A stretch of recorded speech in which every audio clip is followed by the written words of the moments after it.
Fala pessoal, tudo bem com vocês?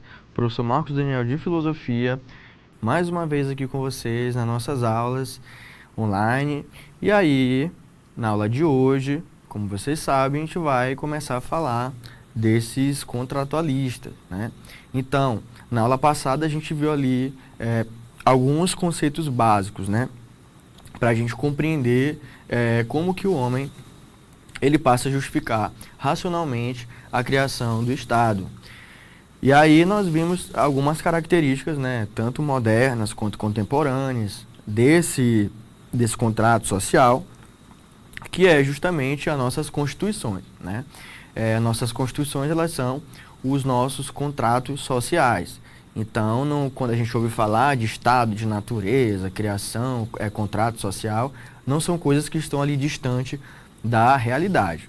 E aí, como prometido, na aula de hoje nós vamos falar sobre o Thomas Hobbes, né? Então, vocês podem me perguntar, professor, o Thomas Hobbes, ele é o primeiro filósofo que vai propor um contrato social? Na verdade, não. A gente pode perceber uma certa forma de contrato social ali no Immanuel Kant, né? Que está ali no ápice do iluminismo e tudo mais. Porque ele já se preocupa, né, com as questões da moralidade. Só que aqui com o Thomas Hobbes, a gente percebe um contrato social mais refinado, né? E aí, o tema da nossa aula de hoje é estudar aqui o Thomas Hobbes e a visão do homem no estado de natureza hobbesiano. E aí, o Thomas Hobbes, esse moço aí, esse senhorzinho, né, que vocês podem perceber, nessa foto aí, eu acho que ele estava em alguma sala escura. Brincadeira, porque isso aí, na verdade, quando ele existia, quando ele nasceu e morreu, não existia a câmera, né? Ele está ali em um contexto de século XVII, né? E aí, sim, o Thomas Hobbes nasceu na Inglaterra, no século XVII, e para a gente compreender o porquê, o motivo da formulação, né, do contrato social dele, a gente tem que pensar no contexto dele.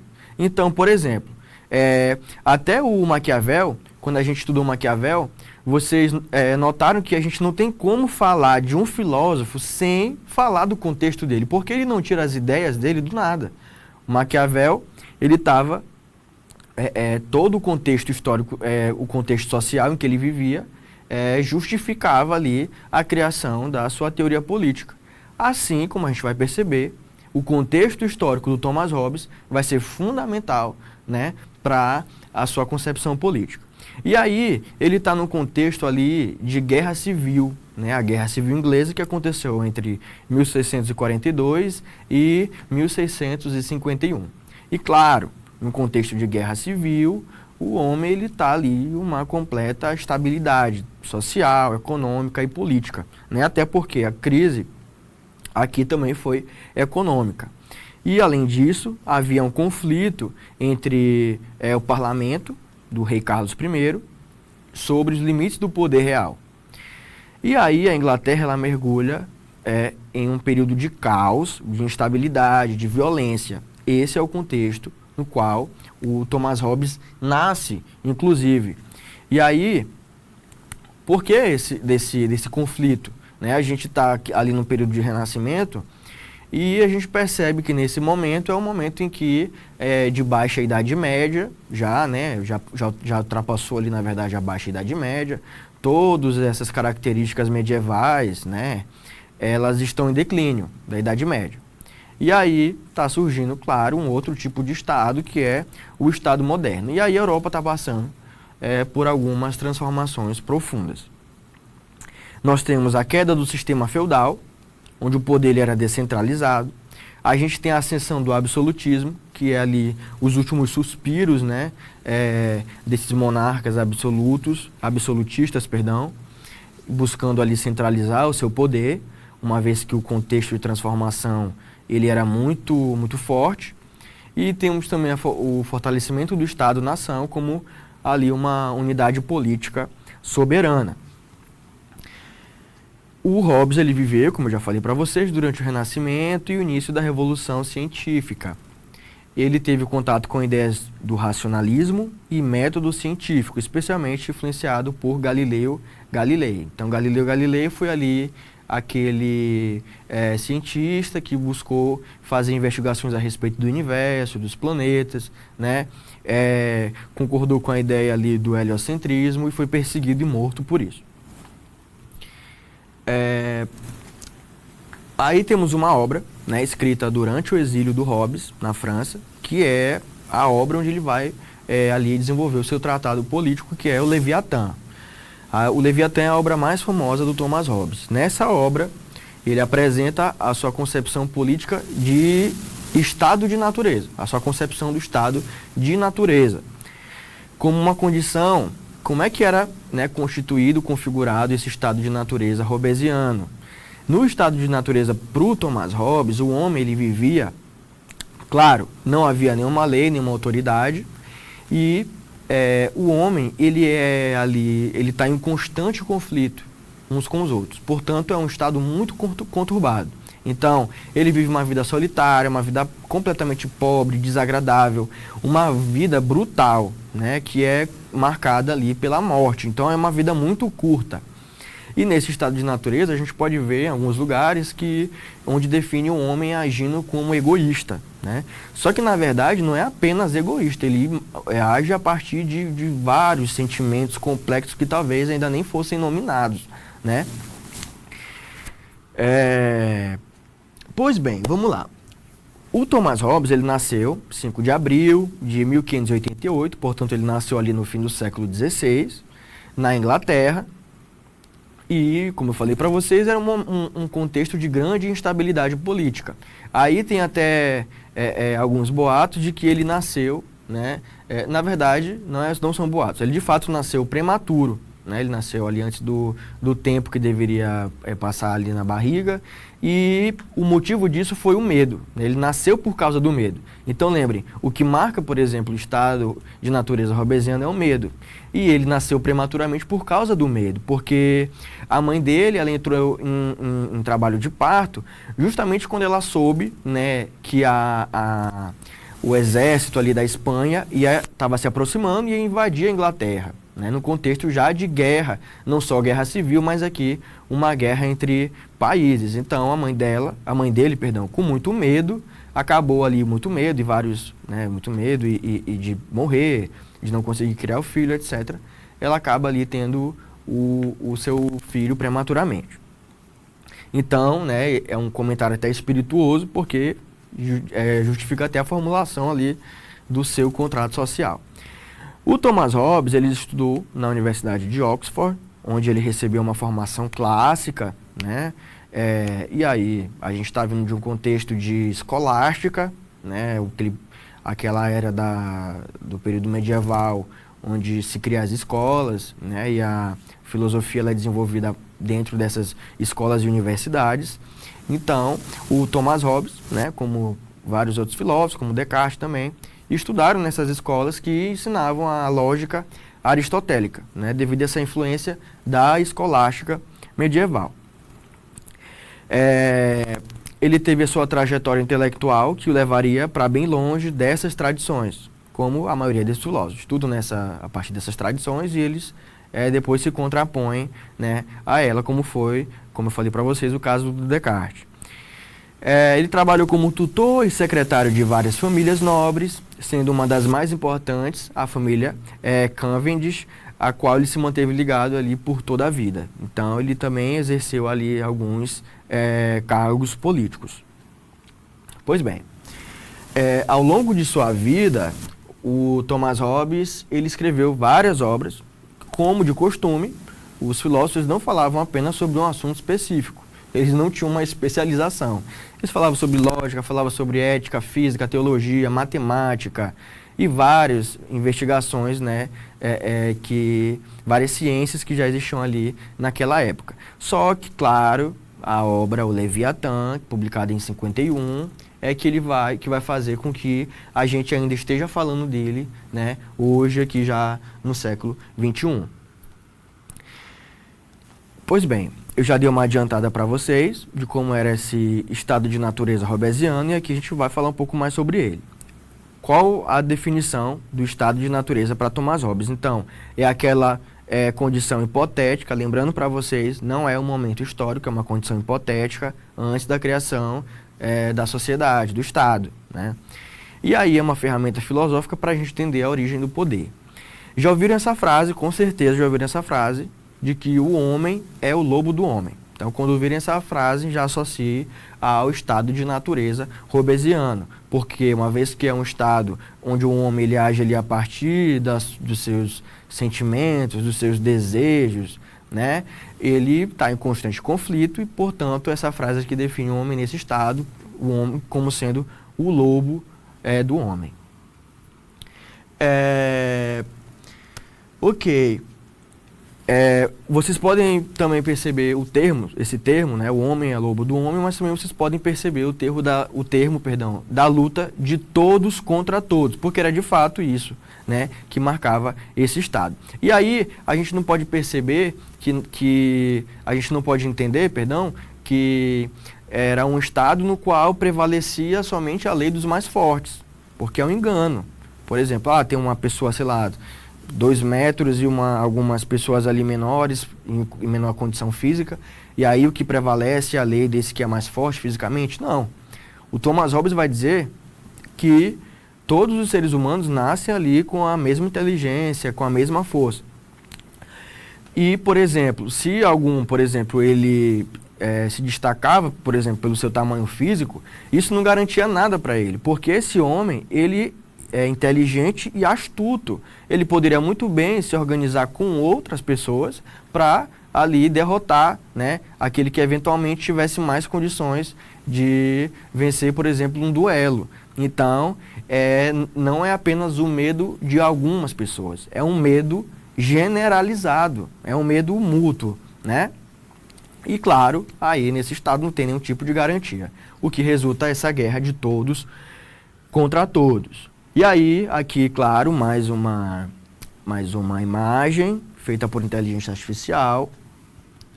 Essa imagem representa exatamente o estado de natureza para ele, que é onde o homem está em constante conflito. Mas eu vou, novamente, apertar essa tecla. Não é um período histórico, embora aqui esteja aparecendo aqueles homens das cavernas, né? É apenas um estado hipotético, né, de como era o homem nesse estado de natureza em que era marcado por essa guerra. E, pois bem, e aí chega a parte bastante importante. Como que Thomas Hobbes vai propor a saída desse estado de natureza? Como que ele vai propor essa saída? O que o homem vai fazer diante dessa situação de guerra de todos contra todos? Claro, criar ali o contrato social. Mas qual é a concepção desse contrato social? Como é que ele vai elaborar esse contrato social para evitar ali a sua autodestruição? Nesse contrato, o homem ele vai ter que abrir mão dos seus direitos. Todos os direitos que ele nasce, aquela sua liberdade que ele nasce, ele vai abrir mão disso tudo. E ele vai entregar essas liberdades deles para um soberano absoluto. Né? Outros contratualistas, eles não entendem o estado de natureza como sendo de guerra de todos contra todos, e aí eles vão até elaborar outro tipo de contrato. Por exemplo, a gente vai ver na aula que vem que o homem no estado de natureza para o Rousseau, ele é bom, né? Enquanto aqui para o Thomas Hobbes ele é violento, lá para o Rousseau ele é bom. E aí, voltando aqui para o contrato do Hobbes, como é que vai se configurar esse governo, né? Justamente, o nome da obra dele faz referência a esse soberano, que é justamente o Leviatã. Aí, claro, que marca esse contrato? A legitimidade do poder baseada não mais no direito divino do rei, mas no consentimento daqueles que são governados. Aí esse governante ele vai ter uma autoridade absoluta. Não vai ser um governante, digamos, um governo frágil. Vai ser um governo absoluto, porque o que faz o Thomas Hobbes, né, fazer essa sugestão de um governo absoluto? Ora, ele, naquele contexto em que ele vivia, de guerra civil, né, em que a mãe dele também já existia desde quando ele estava na barriga, o que pode dar fim a esse tipo de guerra, né, civil, guerra com outros estados, é somente um governo forte. Apenas um governo absoluto, né, um governo absolutista que era o modelo da época. Né? E a diferença é o seguinte: bom, professor, mas a gente não está no contexto em que há uma substituição justamente impulsionada por essa ideia de contrato social do antigo regime, né, para o Estado moderno. Por que o Thomas Hobbes está defendendo então a mesma coisa? Ele está defendendo um soberano absoluto, mas essa não é a característica ali do antigo regime. Esse que é o ponto interessante. A justificação agora ela é racional, né? A legitimidade agora, quem dá não é mais o divino, são os próprios homens. E ele propõe isso, claro, por causa que ele está no contexto de guerra. Então, ele vai propor uma monarquia absolutista, como vocês sabem, né? Esse soberano ele vai ter que manter essa ordem, e aí eu vou continuar esse slide, porque eu quero mostrar essa imagem para vocês. Aqui é a imagem desse soberano. O que vocês podem observar aí? É um rei, claro, maior do que todos, porque ele é um rei absoluto, né? Ele está ali diante da cidade, e de um lado, né, da mão possui uma espada, né? E ele possui outro instrumento ali na outra mão. E o que isso representa? O poder militar, né, o poder de criar leis, todos os poderes que nós temos hoje divididos, eles são concentrados aí em uma única pessoa. E aí, notem que há um outro aspecto muito importante. Percebam que o corpo desse rei, ele está ali, cheio de pessoas, né? Ele está cheio de pessoas ali, como se fossem no lugar da roupa do rei, na verdade, né? Então, é um poder concentrado em uma única pessoa, em um rei absolutista, porém, há esse aspecto aí que é extremamente importante, que é a população, a sociedade, dando a legitimação desse poder, ok? Então, a gente viu lá na aula do Maquiavel, que ele é considerado como o pai do realismo político. Na verdade, a gente já consegue perceber um tipo de realismo político aqui no Maquiavel, no Thomas Hobbes, né?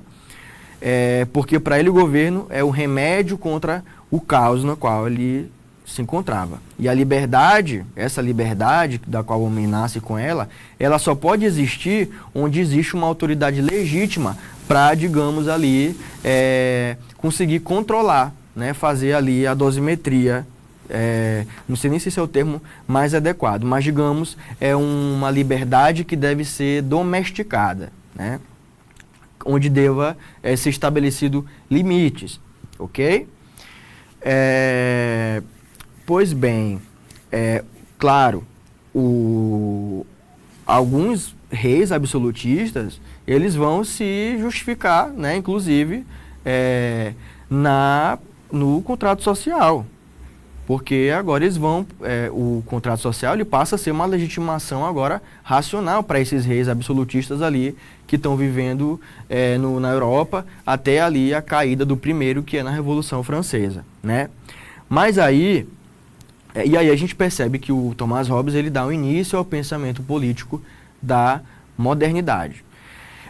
Só que aí eu queria colocar uma pergunta para vocês. Será mesmo que a gente precisa abrir mão da nossa liberdade para garantir a segurança? E aí vocês fiquem com essa reflexão. Mas antes de encerrar nossa aula, a gente vai resolver aqui uma questãozinha, ok? Essa é uma questão do Enem de 2015 e ela diz o seguinte: a natureza fez os homens tão iguais quanto as faculdades do corpo e do espírito, que embora por vezes se encontrem um homem manifestamente mais forte de corpo ou de espírito, mais vivo do que outro, mesmo assim, quando se considera tudo isso em conjunto, a diferença entre um e outro homem não é suficiente considerável para que um deles possa, com base nela, reclamar algum benefício a que o outro não possa igualmente aspirar. Para Hobbes, Antes da constituição da sociedade civil, quando dois homens desejavam o mesmo objeto, eles faziam o quê? Eles exerciam a solidariedade? Certamente não. Mas pode ser, por exemplo, a resposta caso essa pergunta fosse direcionada para a concepção filosófica no estado de natureza de outro filósofo. Mas no caso do Thomas Hobbes, não. Ele recorria aos clérigos? Também não, porque a igreja ela é uma instituição e o estado de natureza não há nenhum tipo de instituição criada. Eles consultavam os anciãos? Também não. Apelavam aos governantes? Sequer existiam governantes. O que eles faziam de fato era entrar em conflito. Pessoal, por hoje é só. Aquele abraço e até mais.